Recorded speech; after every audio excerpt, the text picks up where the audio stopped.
It's a beautiful morning here at Sterling State Park in Michigan, but it will be my last few hours in Michigan as I am now taking off and heading to Toledo. My first stop was the National Museum of the Great Lakes and the Colonel James A. Schoonmaker Museum boat. The museum was very impressive and included all kinds of displays connected to the history, commerce, and shipping on the Great Lakes. There was also quite a bit on the shipwrecks in the Great Lakes.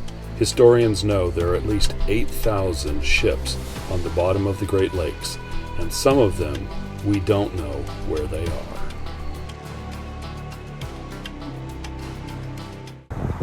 I spent quite a bit of time exploring the Colonel James Schoonmaker Museum Ship. I was incredibly fortunate that I had the boat practically to myself for a couple of hours.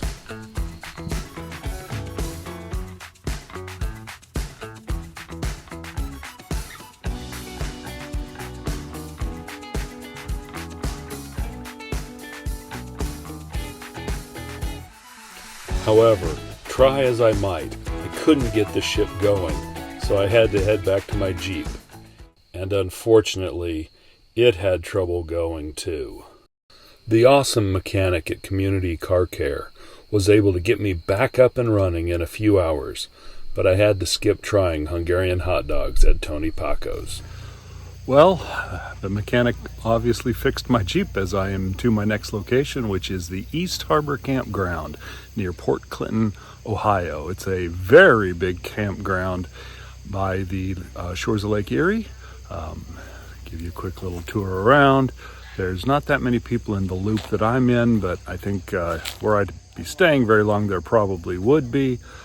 But I'm only going to be here for a few days, do a little bit of work, go find something else interesting to do, and then I'll be back on the road.